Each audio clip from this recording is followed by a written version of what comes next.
Hey, go to SaraACarter.com where you will find all my social media links, top stories, and so much more. I want you to follow me on Twitter, Instagram, and everywhere. We've got so many great stories to share with you and so many things we all need to be talking about. And today I am joined by Congressman Brian Babin of Texas. My great state of Texas, I love so much now. I'm so grateful to be here. What an amazing state. And obviously still praying for all the families that suffered that horrible tragedy in Uvalde County. But I'll have Congressman Babin on here to discuss what we need to know about Title 42 and what appears to be the largest migrant caravan ever. Now, you all know, if you've been following me for a while, I have been to Guatemala to meet with the caravans as they've crossed from Honduras into Guatemala on their way to Mexico. I have met with the caravans under Trump and now obviously under Biden that have tried to make their way across the border. The funny thing is that Trump would always let them know, hey, you're not getting in. We're going to stop you. And he had great executive orders, and he put into place Title 42 to stop the flow. And for the most part, that worked. It worked. But Biden isn't doing that. This is the largest caravan ever. It's approaching our southern border, around 15,000. You don't want to miss what Congressman Babin has to say. He represents the 36th district since 2015. And he's an amazing dentist, I hear. And we're so excited to have him back on the show. Be sure to follow him on Twitter at Rep. Brian Babin. That's Rep. R-E-P, Brian, B-R-I-A-N, Babin, B-A-B-I-N, on Twitter. Go ahead and follow him because you're going to want to follow this man. He's on the border caucus, and he knows what he's talking about, and he's fighting the good fight for all of us. Please follow and subscribe. Get all the links again at SaraACarter.com. That's SaraACarter.com. And while you're there, I want you to sign up for our email list so that you do not get shadow banned. This way, you and I can stay in touch and communicate with one another. And by the way, send me your story ideas because I would love to hear them from you. I'm talking to lots of folks, getting lots of ideas for stories and investigations. We will be here for you, right? That's our job. It's to communicate and to save our nation. Guys, imagine a scenario in 2024 that is similar to 2020. I know, scary, huh? Many questions about irregularities in the votes. Even debates and recounts of votes in key states, except this time it's Vice President Harris being urged to interpret her role in the process as one where she might have the right to determine which electoral votes count. And why?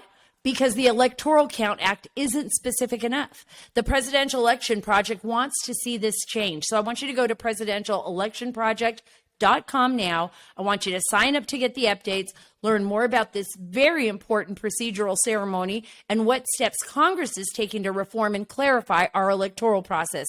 I urge you to visit presidentialelectionproject.com and sign up to get updates so that by 2024, there's no question that Vice President Harris won't have the power to overturn those results. presidentialelectionproject.com. Guys, we have the largest migrant caravan ever heading towards our border. I'm going to be heading to Mexico, hopefully within the next week, to meet with that caravan. It'll be interesting to see what is going on. I have been talking to folks on the ground there that are walking with the caravan, and there was some suspicion the last few days that there were going to be these buses picking them all up, that the Mexican government was going to try to break them apart. I guess the Biden administration was pushing for that on the backside. And that's according to some of the sources I was talking with. They didn't want this big caravan marching towards the United States, right? It's going to make them look bad. They're going to have 15,000. Right now, we've got thousands of people coming in every day. But when you see it all together, right? When you see a group of just even 15,000 on television, it's like a wave of people. It's literally like a wave of people. It kind of reminds me of when I was watching, all those zombie shows where everybody's walking down the road. It's just hordes of people marching towards the border. But these are families. These are young children and women and men and people that have been lied to by the cartels, by the human smugglers, by the drug cartels who are making money off of them. They're being used Yes, they are being used for slave labor. Some of these children that are being trafficked into the United States are actually being abused by their traffickers and by the people in the group. There's nobody watching these kids. Many of them are unaccompanied minors. Others that are with their family are in situations that are so dire. And by the way, in Texas, it is scorching. And I'm not even close to the border right now. I'm about 5 hours away from the border. So down at the border, it's over 108, over 110, 112. The terrain is rough. Not only is the Rio Grande River a dangerous river that leads to the death of hundreds of people, but the terrain itself is filled with danger, rattlesnakes, rocks, crevasses, heat, dehydration. I can't even begin to tell you what it is like out there. But the Biden administration doesn't care. The Biden administration isn't doing anything at all to resolve a crisis that is not only humanitarian, but is a national security crisis. Because let's just talk about this frankly, right? There are people coming across this border that are not being vetted, that are not being checked. The only job of a president, really the executive branch, is to really protect the national security of these United States. But they're not doing it. And they don't care about our sovereignty. And they don't care about the border. And they don't care about the fact that 107,000 plus people died of fentanyl overdoses due to counterfeit pills as well in the United States, or the fact that the DEA has picked over 20 million pills off of our streets. Over 40% of them containing more than 2.3, 2.5 grams of fentanyl in each pill, which is enough to kill a grown man. And we're going to talk to Congressman Babin about that. And we're going to talk to him about China's role in that. We're going to talk to him about the role of the federal government in protecting our republic and our individual states. And why nothing is being done about it. Why nothing is being done about it. Let me read this to you. This is from my old newspaper I used to work for. I used to have a column with the Washington Examiner. And let me tell you a little bit about this, what they're saying. And we actually posted this in our website as well. So if you go to saracarter.com, saracarter.com, we've got great writers. They're going to give you the latest and with my take in it, right? So that's what you're going to be reading there. Listen to this. The immigration crisis is about to experience what is gearing up to be the largest caravan ever. The Washington Examiner is reporting that the group of between 6,000 and 11,000 people have departed Tapachula. I have gotten on the phone with a number of sources on the ground who have told me that those numbers are accurate. They may even be a little higher, closer to 15,000. It's a city near Mexico's border with Guatemala. So Tapachula is a city near Mexico's border with Guatemala. All these people have come across. And guess what? The president of Mexico right now, Obrador, he's like, you know what? Screw you, Biden. I'm not even going to help you. So we're just going to let all these people come through. Because, by the way, we didn't make the announcement. That's what Obrador is saying, that we're going to let people into the U.S. You made that announcement. And now you don't even want to deal with us. And remember, Mexico, Guatemala, Nicaragua, El Salvador, all of these countries, all with varying different leaders and political systems, all have their own take on what needs to be done. But I'll tell you one thing, the United States, the U.S. foreign policy in the Western Hemisphere is nil. I can't even say it's completely falling apart because I believe it just does not exist anymore. We have allowed China, Iran, and other nations, well, Cuba and Venezuela are already super communist. We got Nicaragua moving in that direction. We have, other countries that are battling that right now, like Bolivia and other places in South America where we're seeing enormous problems. But we've basically abandoned our neighbors at the expense of ourselves and the American people and our own national security.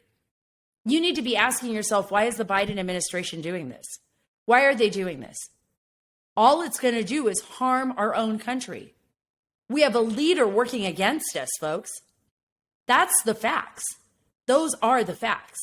And if we don't take control of this, and we're going to talk to Congressman Babin about this, but if we don't take control of this, get back our Congress in November. right? November midterms, we got to get back Congress.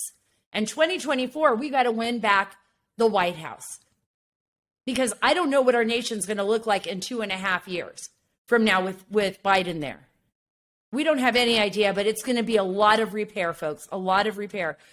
Listen to this. The group was not stopped by the Mexican military, federal immigration police officials, and the state police when they got to a checkpoint in the state of Chiapas. Why do you think that?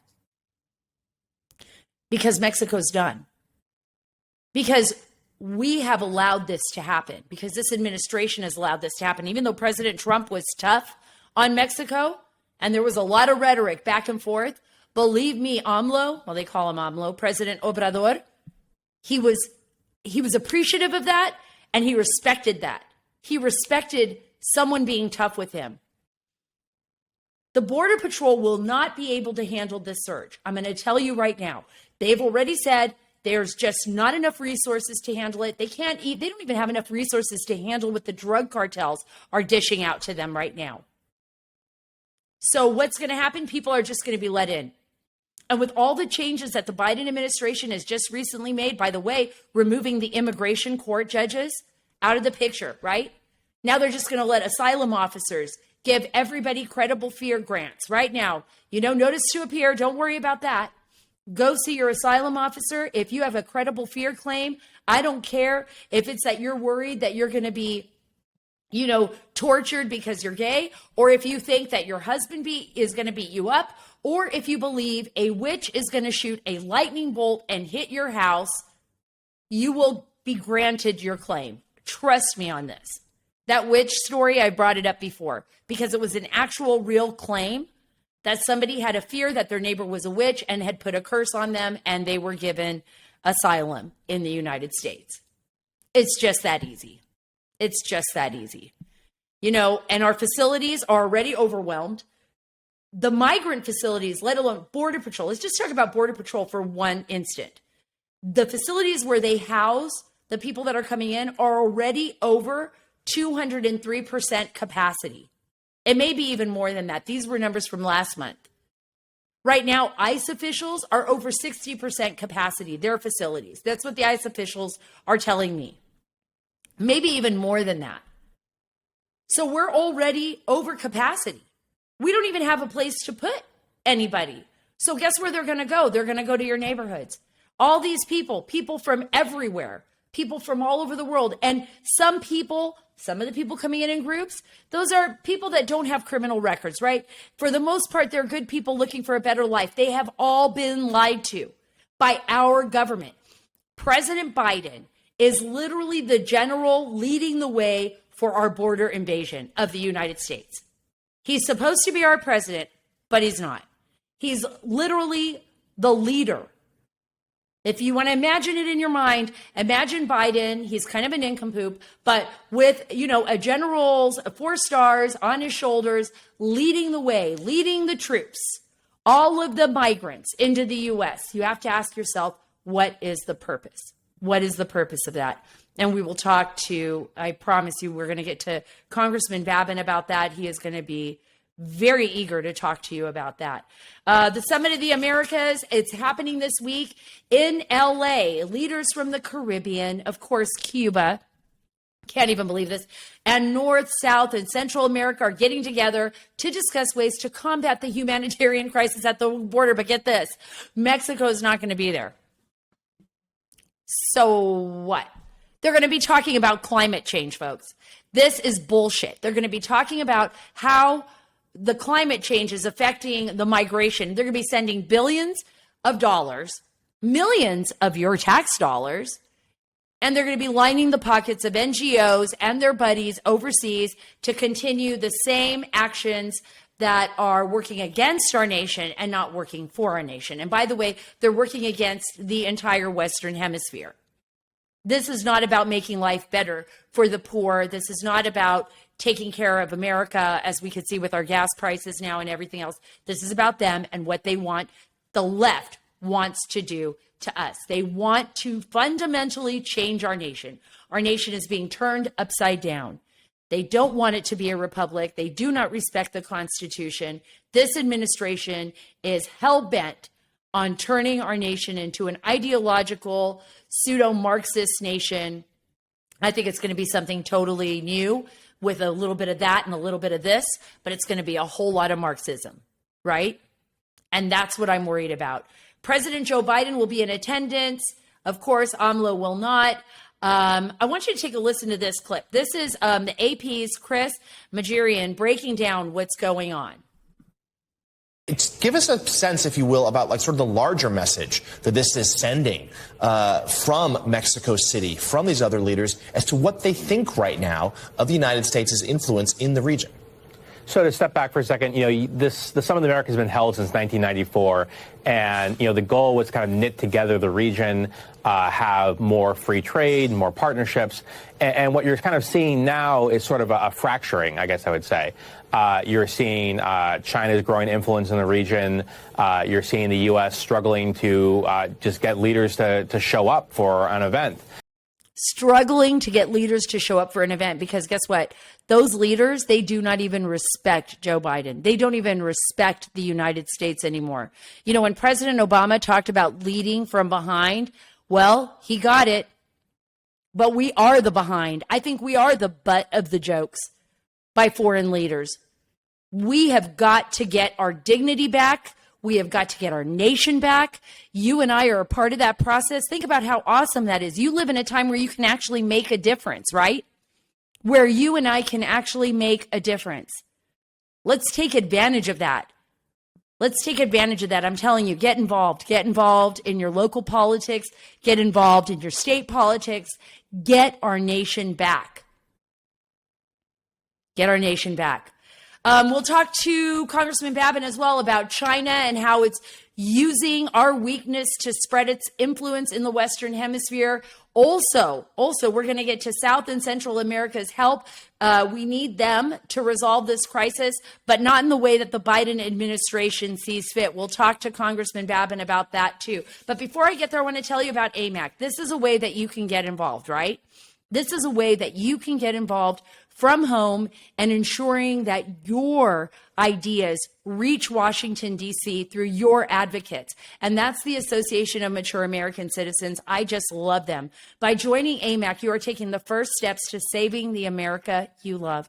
I absolutely believe that, and I know the people that run AMAC, and I know their hearts are in the right place. AMAC offers an alternative to just about every benefit that other group offers, but guess what? It doesn't give you a liberal agenda.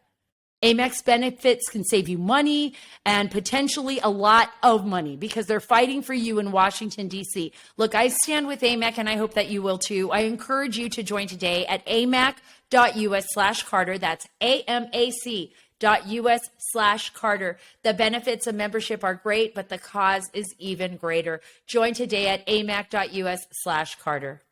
I'm so grateful to have you on the show today, Congressman Babin. There's so much that's happening on the border, within our nation.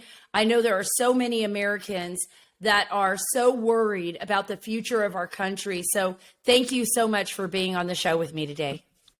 It's always good, Sarah, to be with you. I really appreciate what you bring to the news. Your border coverage is really the tops, in my opinion, and I really appreciate you doing that as well. Well, I'm going to be heading to Mexico, looks like next week early. Things could change between now and then. And what I wanted to discuss with you is not just the latest on Title 42, but this huge caravan that is being put together in Mexico. It's left Tapachula. There were some rumors, I was talking to sources on the ground, that the caravan would kind of break up and everybody would be put on buses. But it appears that President Obrador is very angry with the Biden administration, isn't going to be interfering much in this, and isn't even going to be showing up at the summit. I've kind of summarized everything for you in one little chunk right there. What are your thoughts on what's going on here, and what are you hearing on Capitol Hill? Well, obviously, Obrador does not care for the for the Biden administration, unlike the Trump administration, where there's really, I think there was a lot of rapport there. There was a lot, of course, now President Trump, he's a hard man to deal with, and I like that. He has the best interests of his country at heart. and he held, Mexico's and the Northern Triangles, those nations' feet to the fire to take back, bad actors when they wouldn't do so. He worked out the deal on MPP, Remain in Mexico. They came up with Title 42 and a number of other policies, a strong interior enforcement policy that actually kind of took the incentive away for these illegals to come up here in the first place. And then all of that was reversed, as you know. I'm not telling you anything that you don't know, but the Biden administration had completely different ideological bent. Even as a candidate for president, Biden promised that he was going to have free health care, free educations, that they were going to discontinue deportations for a year, this, that, and the other. And quite frankly, it just hung out the welcome sign that our borders were going to be opened up. And sure enough, that's exactly what happened. In the short span of a here it is, a year and a half later, we've had 2.5 million people have come across, hundreds and hundreds of thousands coming across every month.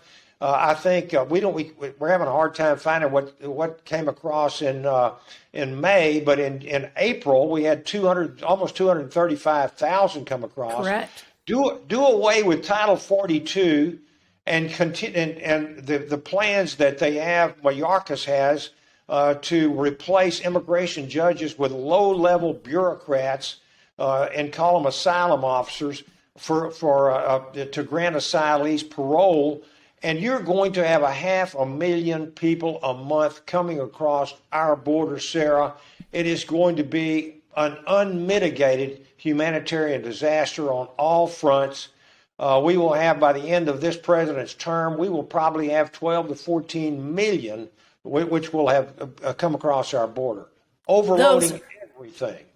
Those are huge numbers. And I'm so glad you talked about what's happening with the court system, because I think Title 42 aside, we need Title 42. We saw what the courts did. They put a stop to Biden repealing that. But instead of using that as a bounce board for the Biden administration to say, okay, well, we didn't have to make that decision, behind the scenes with their special interest groups. That was a court that did it. So let's take advantage of that. Instead, they made it 1,000 times worse by saying, okay, court, you go ahead and you do that with Title 42. Guess what we're going to do? We're going to remove the authority from the immigration judges now, and we are going to give it to asylum officers. And by the way, asylum officers are not allowed to say no. They have to grant all of the immigrants credible fear as long as they can.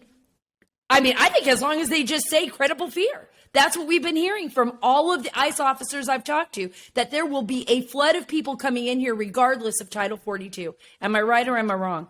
You're exactly right. What they are trying to do to put USCIS bureaucrats in the place of immigration judges is an illegality. They are supposed to be detaining these people. They are not supposed to be turning them loose. And what they're doing, absolutely, I think, is a violation of the law. And it's quite frankly, every time we turn around, this administration seems to be wanting to have self-inflicted wounds on the United States of America. And it's almost like finding out that your lifetime, your lifetime personal physician that's been treating you all your life, suddenly you realize he's trying to kill you. And this president and this administration seem to do everything in their power to weaken us, to make us go broke. Getting up there and promising free educations and free health care to illegals, putting them immediately on public benefits, and really bringing in drugs by the truckload that have killed 107,000 young Americans. The prime reason for the most common reason for the deaths of 18 to 45-year-olds. This is an invasion if I've ever seen one, and we cannot continue to sustain what is going on. We need to this guy that's heading up, Mayorkas is heading up the Department of Homeland Security. He's our secretary. I have personally talked with this man. He has told us that he has operational control of the border and everything is hunky-dory down there. And trying to expect us to believe this when he is absolutely lying through his teeth. We've got undercover video and audio footage of him telling his own Border Patrol agents that we can no longer sustain what the numbers that are coming across. And the man needs to be removed from office if he doesn't resign. I really think the man needs to be impeached if he doesn't resign. I absolutely agree with you. Because not only is Alejandro Mayorkas working against the national interest of his own nation, the United States of America, but so is the Biden administration. And this is what blows my mind, Congressman. This policy is a policy instigated and initiated by the people of the Biden administration. They have created this crisis on the border. It's like President Biden is the general, the top dog heading the invasion. He is like the leader of it, and his administration into the United States, into his own nation. Why are they doing this? You have to ask yourself that question, because it's in a way, if we're looking at it like logical people, he is literally tearing this country from the inside out. This administration's policy is not meant to exalt our nation. It's meant to destroy it. And I'm really concerned about that. I'm sure every American is. They should be. I can tell you, thank goodness for news outlets, this podcast, and several others that are trying to get the truth out, because many of the mainstream media simply won't cover this. But I can tell you this, the Biden administration is the cartel's best friend.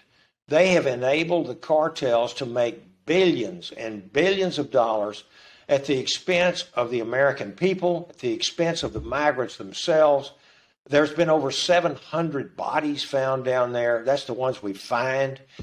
There is human trafficking going on. I have visited that border numbers of times as the co-chairman of the House Border Security Caucus. Been down there with you. Been interviewed by you several times down there, and unbelievably, the Biden administration seems bent on ruining the finest country, the freest country. The beacon, the shining city on a hill, the beacon of freedom, as Reagan called it, and this is not just all. This is on every front. This open border that we have, we've had at least 3 or 4 dozen terrorists people on the terrorist watch list that have been apprehended. How many got away that didn't get caught? Right. I was just going to ask you about that. That is a huge national security implication. I am talking to people in Panama, talking to people in Guatemala, speaking to intelligence operatives on the ground down there, even sources I'm talking to in Mexico. We have people coming from all over the world. That's right. First of all, how many terrorists and traffickers are getting into this country that we even know of? And how many more have already gotten in that we don't even know of? I mean, that's just the question here, right? Because it's only a matter of time. It's only a matter of time before we find out what's going on. That's right. It's not if, it's when we get hit again by a major terrorist attack. If 42 terrorists came across that we know of that were on the terrorist watch list, and we're recalling that 19 terrorists carried out the most heinous, terrible terrorist attack in the history of our country on 9/11. This president is putting us, and his administration is putting us in the most vulnerable position. It's amazing to me that the American people don't just rise up in that midterm election in November. Right. And I'm really hoping that and I expect to see a red wave, a tidal wave of throwing these people out. I know, Sarah, that you noticed that they removed that terrible Democrat, woke, aggressive in San Francisco. Oh, my gosh. The guy just simply would not enforce the law. He's He's cost numerous people their lives out there and their property. Well, let me tell you, on the border under Biden and Mayorkas, it's thousands of times worse than what's happening in San Francisco, on a scale we've never seen. This is the worst border crisis in the history of our country, and it's only promising to get worse and worse and worse. And that DA, Chessie Bowden, or Bowden, I have never been able to pronounce his name correctly. Chessie Bowden, I think, was horrific in San Francisco. And I want to talk a little bit about that, because the side effects, I think you're 100% right. I was in California watching what was happening even before COVID hit. It was a disaster. I saw the state I was born in. It's completely an unmitigated disaster, the way you'd like to talk about the border. But there is nothing comparable to what the human sacrifices going on at the border, the drug cartels, the loss of life that we're seeing. We have a heat wave now. Interstate 10, it runs right through your district. And the cartels are using Interstate 10, I-90, all to access into the United States. Use that system to access all of our states, right? They start in Texas and they move their way out to distribute their fentanyl, their drugs. Nobody is safe from the border, right? Nobody. Every state, every county in every state is a border county or a border state now, Sarah. There's no question about that. And let me just say, we just kind of touched on the drug issue a while ago. But again, 107,000 overdose deaths last year alone. The DEA has already seized 20 point something million fake prescription pills. These are pills that have, who knows what's in them. Many of them have the fentanyl in them, and they're designed to look exactly like legitimate, prescriptions that you get. I'm a dentist. I've prescribed drugs all my career, 37 years of practicing. But these pills are fake. Most of this fentanyl comes from China. There's a Chinese connection here. This is right. In my opinion, this is chemical warfare against the United States by China, because it goes through Mexico, and then in fact, they're even making some of the fentanyl in Mexico at this point in time. But these pills look like OxyContin, they look like Percocets, they look like Vicodin, Adderall, Xanax. Many of the common medications that you would be written a prescription for, you take one pill can kill, and it often does. And so to me, this just compounds the fact, Article 4, Section 4 of the United States Constitution says that the federal government is supposed to guarantee each state a Republican form of government, and also guarantee you to protect you from invasion. If this is not an invasion, if millions of people coming across the border and distributing drugs at this magnitude, killing this many people, and you've got this type of operation that's going on every single day, I don't know why this would not be called an invasion, and how right. The state governors and the state governments, let me say, of these border states, including Texas, which has stepped up to the plate quite well, I think, so far. But if the federal government doesn't do their job, the states have no choice but to do it themselves. And so, hey, we're going to win this majority back, but we will still have Joe Biden and his retinue of progressive woke people inside the White House that we'll have to deal with for the next 2.5 years. So our problems are not over just because we win the majority. We can certainly push back, and we can certainly get things through and get some bills passed. But overcoming and overriding vetoes and overcoming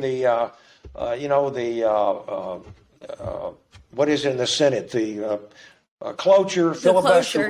The filibuster cloture. Right. We got to have 60 votes to bring something to the floor for a vote in the Senate. I don't know if we're going to have 60 votes. Right now we've got 50. Can we win 10 more? I don't know. We'll see. It's going to be really, really tough just to get the majority back in the Senate. So there you have it. I mean, we're Mexico's not helping. We got close to 15,000 people in a caravan coming up here. Right. We've got this so-called Summit of Americas that is going to be taking place, I think, this weekend at. Well, how do you feel about the fact that Mexico is not going to be a part of the summit, but Venezuela and Cuba are? I mean, this is like we're inviting enemy states, you know what I mean, into the summit. And we have the Western Hemisphere, which we should have a lead up in the Western Hemisphere. These are our neighbors. And instead we're facing China growing in Central America, a growing Marxist ideology. We've seen it in Venezuela now for decades, in Cuba, obviously, since Fidel Castro in the 1960s. And this president, Biden, appears to be trying to implement the same failed ideology in our own country. And we're not resolving any of the problems, but making them worse. I really am worried. I pray to God that the House goes back and a red wave comes through, and it is, and I believe it will. I believe it will. But like you said, we still got 3 more years. Yeah, we do. And, he's already defied, Biden has already defied, Mayorkas as well, defied federal orders, federal mandates of federal court orders, I should say, to reinstate MPP, remain in Mexico. Even after the court made that order, Mayorkas put out memos that really were like they were going to terminate it anyway. And now we've got a court that has really sided with us on Title 42. That remains to be seen how it's going to work out in court. But even if Title 42 doesn't go away, remember, you've got to have a president and a bureaucracy, a Secretary of Homeland Security that has the will to carry the law out, to fulfill his oath of office, to protect the national security of the American people and the United States of America. Well, you sent a letter. Sorry to interrupt you, but before I forget, you sent a letter on April 25th, correct? To Mayorkas. Has he even responded to your letter? Haven't not heard a word back from him. I will say this, he had the courage to come sit in front of our Border Security Caucus. It was kind of a rough crowd, I will say that, because he really just kept repeating the same thing, that he thought things were all in order, that the border was under control, that he had operational control of the border, et cetera, when here we have the worst border crisis in history. So he just simply expects us to swallow it hook, line, and sinker every lie that he tells.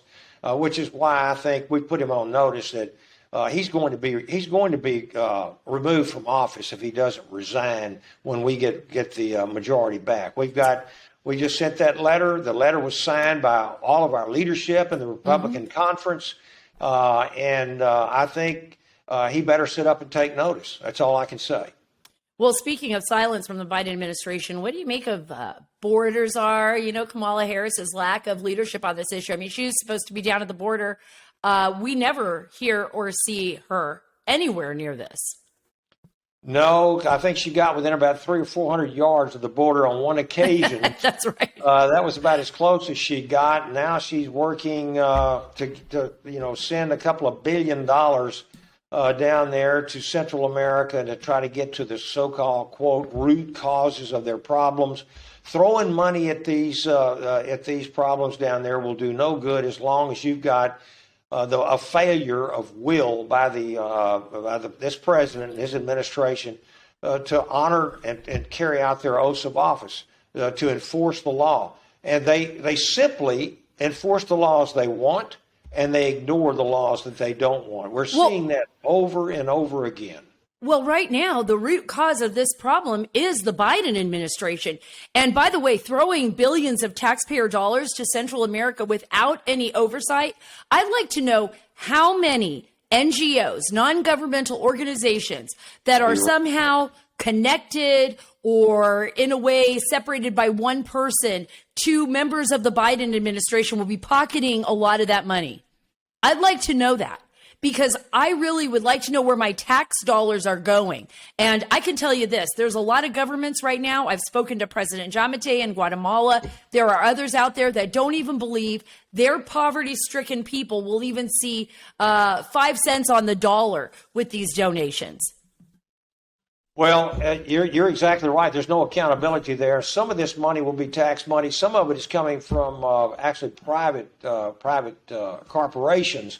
But still, throwing money and dropping it out of a helicopter basically is what they're doing. Well, for political purposes too, Congressman, let's be honest, that the money that's coming from the private corporations is not necessarily going to help the poor. It's going to benefit, you know, these political agendas, these open border, globalist political agendas. And I mean, I really think, like, I hate to be a downer on this, but tell me if I'm wrong. I mean, I think that's what's happening here. You couldn't be more right. Because this Summit of Americas is going to do no good.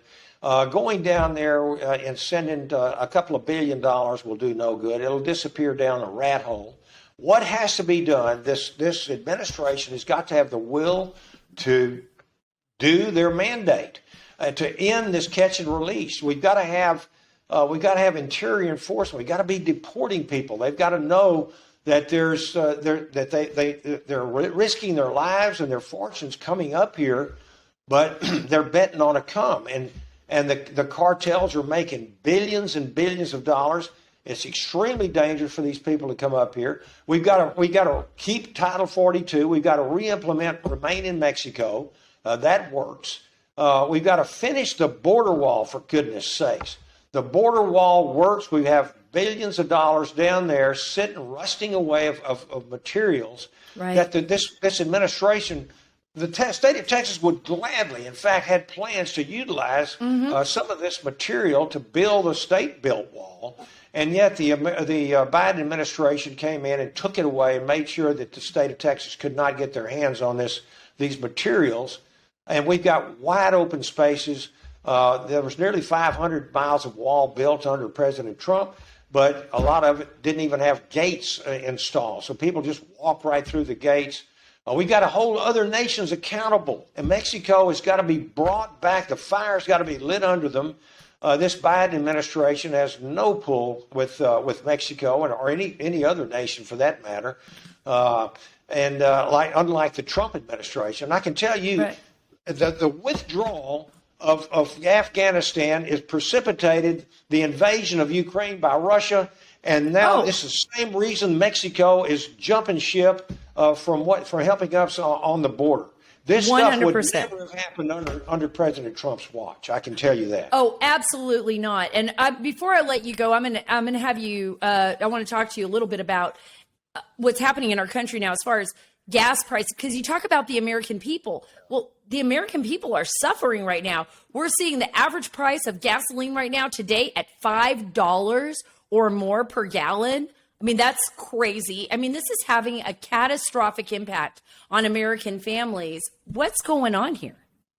Well, what's going on is from day one, this president, and I represent my district, the 36th district of Texas, I represent more petrochemical refining facilities, the midstream folks, than any other congressman in the entire country. I can tell you. And he stopped permitting on public lands. He stopped the building and construction of pipelines. Notably, the very first day it was Keystone. Ironically, he stopped Keystone Pipeline, which would have really made us even more energy independent than ever before. Instead, he stopped that and green-lighted the Russian pipeline, Nord Stream 2, and everything this president has done. He keeps talking about wanting to take care of climate change. Climate change is everything. This is what this Summit of Americas, the whole first day of this summit is going to be about climate change. But what happens is we are becoming more dependent upon nations that have filthy standards for production of their oil and gas. Right. I can give you an example. Venezuela, blessed with a ton of natural resources, but unfortunately a socialist country, a commie country, run by a brutal dictator. And here he is trying to help Venezuela and asking Venezuela, the Iranians of all people, number one terrorist country in the world, to produce more oil and gas so that we can help Biden get the price of gasoline down. And, you know, we can produce that kind of stuff right here in the state of Texas. That's what needs to be happening in Pennsylvania, Louisiana, Oklahoma, New Mexico, all of the North Dakota. We've got the United States has absolutely the capability and wherewithal to be energy independent again. But this president has cut us off at the knees, and he has pulled the rug out from under producers because they were going to have a bidding on offshore acreage in the Gulf of Mexico as well as Alaska. He jerked that off the table at the last moment. He has absolutely. He is not being transparent. He keeps talking about climate change and clean oil and gas and getting us off of fossil fuels, and yet putting us on the dirtiest of possible energy being produced by Russia, as I said, Iran and Venezuela, and leaving us in the lurch. It just doesn't make any sense whatsoever. Well, it only makes sense if you think he's trying to help our enemies more than he's trying to help the American people. I mean, if I was in a court of law and I was a lawyer, I would be arguing that, because I would say to myself, like, well, what benefit does this do to your client, which is the American people? If your money and the supplies and our nation is being sold out to foreign enemies, it's a consistent behavior of the Biden administration over the last year and a half. And, Congressman, what would be your advice as we wrap this up? I could talk to you for hours. What would be your advice to the American people? What do the American people need to do in order to get some semblance of control back into their hands and do what's right for their country and for their children and for their families? It's in the hands of the American people. There's no question about that. This can be taken care of at the ballot box. You will never convince me that the 2020 presidential election was on the up and up. You will never convince me of that, right, especially after I've seen Dinesh D'Souza's movie. I mean, they use science, geo-tracking, etc. We know there was so much, especially in these 6 states, at least a couple of 3 states, it really had tremendous effect on this election. You can never convince me that was on the up and up. And we better make sure that we have elections that are honest. It has to be done at the state levels. In some of these states where all this stuff happened, we're controlled by Republicans, incredibly controlled by Republicans. So these legislatures, these governors, these secretaries of state and attorneys general, they have got to make sure that they have honest elections next time. And if we don't, then it doesn't matter how many people come out to vote. But I think you're going to see this is going to be in the hands of the American voter. Right. And to put the Republicans in charge again, just project yourself back 2.5 years ago under President Trump. We had the best economy we had seen in 6 to 7 decades. We had the highest standard of living. We had a narrowing of the gap between richest and poorest in America that had narrowed more than any time at any other time in our history. And then we had COVID hit us, and the Democrats have used COVID as an excuse to lock us down, to take our election in a direction that I think was really irregular and anomalies and not honest. And we better make sure that doesn't happen again. But this is going to be in the hands of the American voter. That's what's going to have to happen. Right. Election integrity, folks. Election integrity. Make sure that you're actually paying attention to your state legislatures, what's going on at the ballot box, that you're volunteering to go in and, be a part of the volunteers that are at the ballot, that you're getting involved in your party, right? I mean, just going out there, being a part of supporting the GOP, or if you're an independent and don't want anything to do with what's happening with the Democratic Party, get out there and show your support, because sitting down, watching television, it's not going to fix your country. being a part of, this and making your family a part of it, that I truly believe that, sir. I truly believe that, Congressman. Our founding fathers established a nation that put the power in the hands of the people. But if we're lazy and we don't do our job, or if we throw our hands up in the air and say, I give up, then I think the bad guys can steal it from us. We're seeing what's happening with our bureaucracy. We've got to take it back. We have to. And that's by electing people like Congressman Babin. Putting Congressman Babin in office was the smartest thing your district did. And thank you so much for being a part of the show. I can't wait for you to come back on, because I still need to talk to you about UFOs. We're still... I still need to get. I still need to get your full assessment on that. With what's going on in the Senate.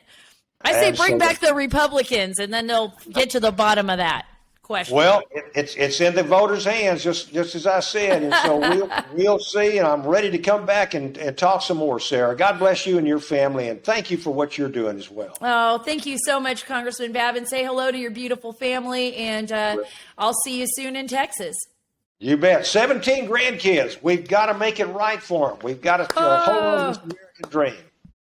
That was a fantastic interview with Congressman Babin.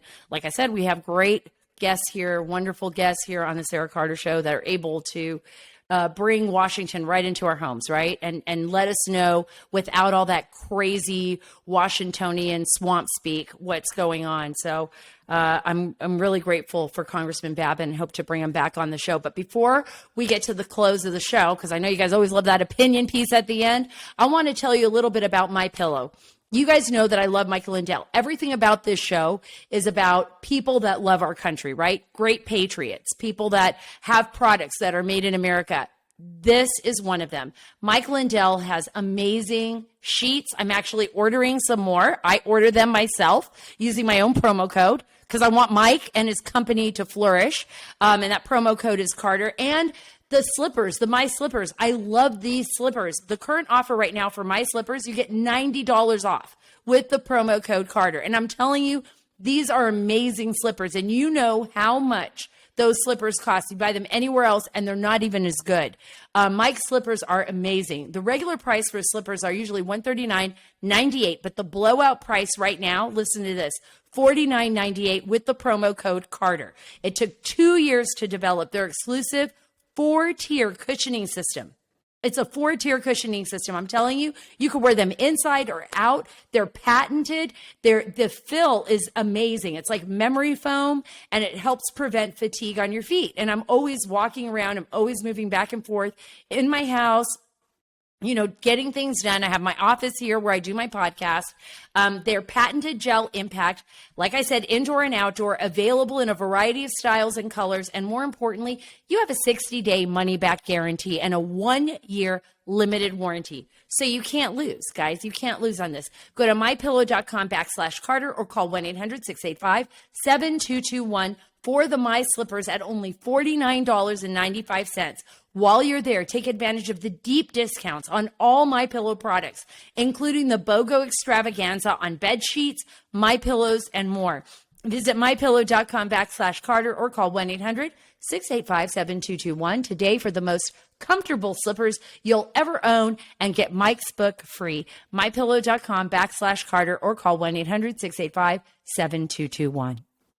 I couldn't believe what I saw this week when I saw that disgusting attack on Brett Kavanaugh. I was thoroughly disgusted. Why? Because I remember what Chuck Schumer said. The warnings he made, going after Kavanaugh, that this, we're going to make sure. All of this leftist rhetoric. Right now, the Justice Department has charged a man who was arrested near Justice Brett Kavanaugh's house in Maryland early Wednesday with attempting or threatening to kidnap or murder a U.S. judge.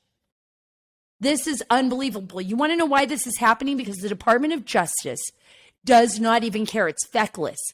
It's in the pocket of the left. And the left really doesn't care about the lives of our justices. They are facing the torrent of people. You remember I was down there with Sean Hannity's show. I went down. I was at Justice Alito's neighborhood. People were marching down his street. They shouldn't have even been allowed to do that in Virginia. The Virginia police were just kind of like watching everything go on. They should have been arrested. But because of politics, because of the PC society that I don't even know what it was, because we have a feckless DOJ, they didn't do anything. You can't allow, the mob mentality to take over people's neighborhoods, and let alone our justices. Our Supreme Court justice, the SCOTUS, is sacred. It's unacceptable. It's unacceptable. This criminal told law enforcement that he had traveled from California to kill a specific United States Supreme Court justice. Of course, it was Kavanaugh. That was according to an FBI affidavit that was filed Wednesday. The affidavit said he was upset about the leak of the Supreme Court opinion related to abortion rights, an upcoming gun control case, and the school shooting last month in Uvalde, Texas. The man was carrying a suitcase and backpack filled with a tactical knife, a Glock 17 pistol, 2 magazines, ammunition, pepper spray, and zip ties, the FBI said. Can you imagine what was going through the minds of Justice Kavanaugh and his family? And I had the pleasure of actually meeting Justice Kavanaugh in person in Washington, D.C. at a party I had attended at Christmas right before COVID. He was such a kind, remarkable man. What he and his family went through just for him to go through the confirmation hearings was incredible. The lies they told about him. You guys, we have to get out of the brainwashing mode.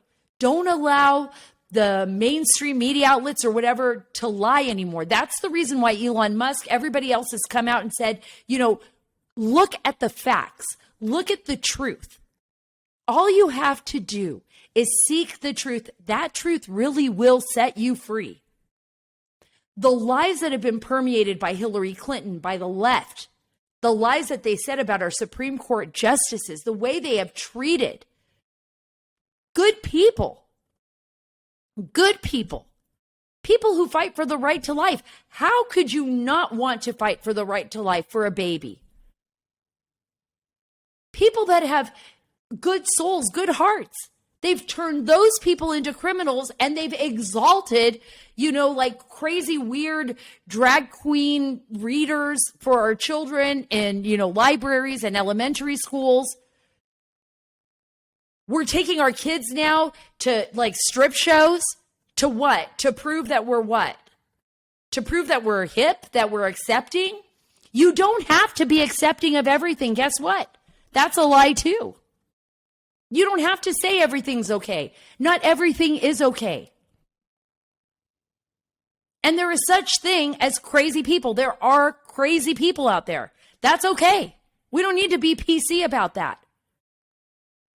But we can see right now what is happening in our country when our Supreme Court justices and their families' lives are under direct threat. Why? Because somebody went nuts, because Chuck Schumer is responsible for this. Well, you know what? I'm not going to say he's responsible, but I'm going to say he played a part in this. That man's decision was his own decision to carry all those weapons and do all that. That was his choice, right? Nobody can make you do anything. But the rhetoric is insane and it's inflammatory.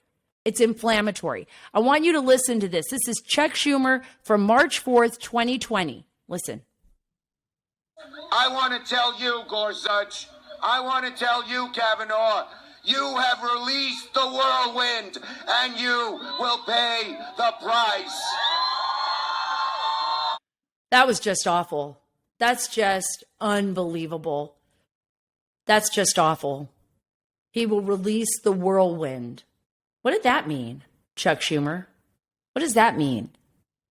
He should know better than that. They know exactly what they're doing here. That kind of rhetoric, it inflames people, especially unstable people.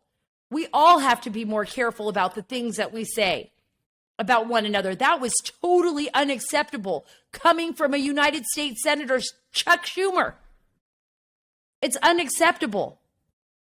Look, we got to pray for our leaders. We've got to pray for our SCOTUS.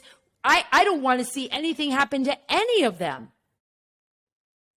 Democrat or Republican, conservative or liberal.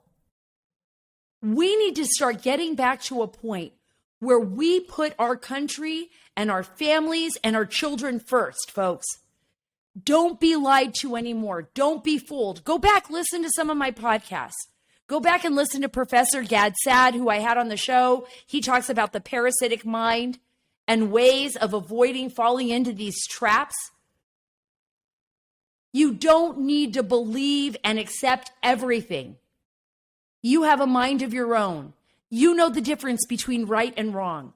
You understand what's happening in our country more than you even understand. I mean, I'm telling you, if we can just take a step back, look at what this Biden administration is doing. We've got to get to the polls in November. We have got to stand up for what's right, and we cannot be afraid to speak out. That is our God-given right. That is our duty as Americans. That is what our founding fathers intended us to do so that we would not lose our nation. That is the reason we have a First Amendment, folks. It is the reason we have a Second Amendment. It's the reason we have a Fourth Amendment. It's the reason we have a Constitution and a Bill of Rights. Don't give it away.